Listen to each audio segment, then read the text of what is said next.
massive injury boost, new director of football close, and a bidding war for Jadon Sancho. Those are all the topics that we'll be discussing on this morning's show. But before we jump into that, please do make sure to smash a like on the video. And if this is the first time you've watched the show, please do subscribe, bottom right-hand corner. So let's start off with this story about the Sancho bidding war. This is coming out from Sky News this morning, and they are reporting the following, that clubs from Serie A, Bundesliga, and Turkey's Super League are all now exploring a short-term loan deal for Jadon Sancho in the January transfer window. Obviously, we brought you the story yesterday that Jadon Sancho has been in regular contact with Borussia Dortmund over a proposed move in January. Dortmund are exploring the option of a loan with a buy option at the end of the season for a fee of around £30 million.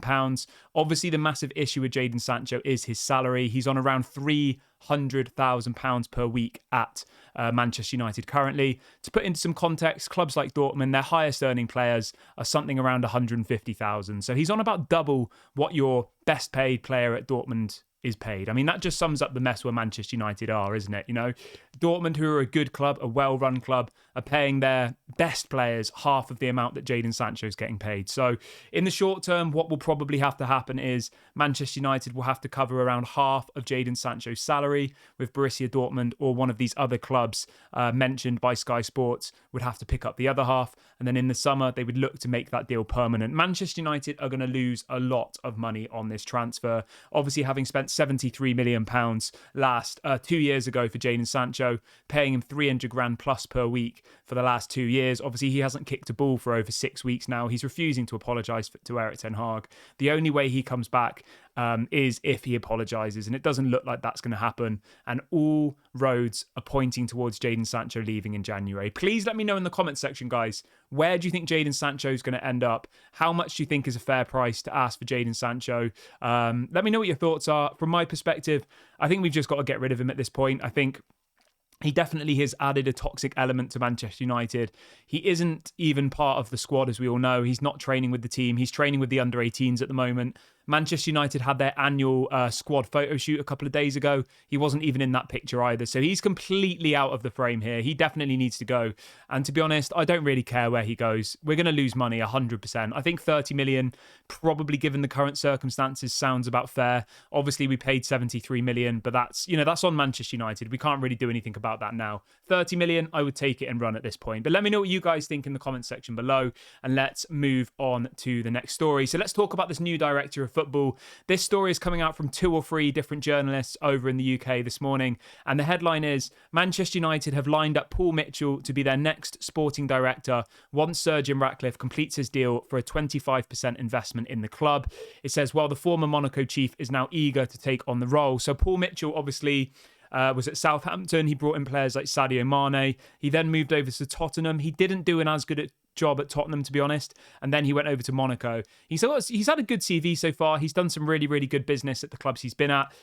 He has moved back to Manchester. So if anybody is unaware, Paul Mitchell is a boyhood Manchester United fan. So the story says, Paul Mitchell, a boyhood Manchester United fan, has wanted the United job for years. However, a source close to the situation admitted there is a concern with the issues amongst the current Manchester United hierarchy that may impact his decision. So we're already hearing from this particular story that some of these really, really top football people, the directors of footballs, the CEOs, are all a bit hesitant of coming to Manchester United because they've heard how difficult the Glazers are to work with. We all know that as Manchester United fans. We see how badly they run the club.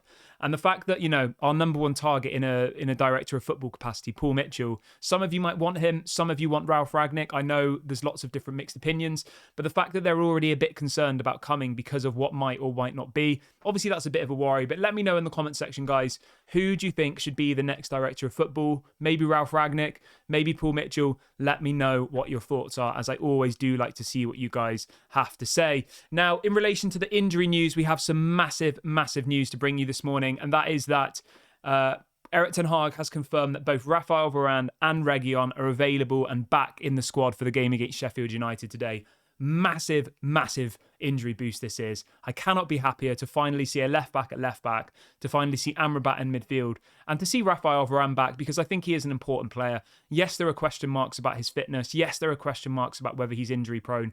But I think a fit Raphael Varane, when he is fit, in my opinion, he's still world class. He's a Rolls Royce of a player. And I'm super, super happy that our defence for the game against Sheffield United today should be relatively good. You know, it'll be Reguilon at left back, probably Maguire and Varane as centre back, and Dalot at right back. I'm pretty happy with that. I mean, that should be more than enough to beat a weak Sheffield United side who've only got 1 point from the first 8 games of the season. So I'm feeling quite confident going into the game today. If you caught my match preview yesterday, my score prediction for this match is 3-0 Manchester United. I think we're gonna batter them. But let me know in the comment section, what is your score prediction for the game today? We will be doing a watch along for this game. It's an 8 o'clock kickoff, as you will know. We'll be live from about 7:30 p.m. UK time. So do make sure to get involved. Please do make sure to smash a like on the video before you leave. Please do subscribe if this is the first time watching the show today. Let me know your thoughts on the director of football, on how big of a boost Varane and Reguilon are, and also let me know what you think the best course of action for Jadon Sancho is. This has been Daily Red Devil. Thank you so much for watching, and I'll catch you all on the next one.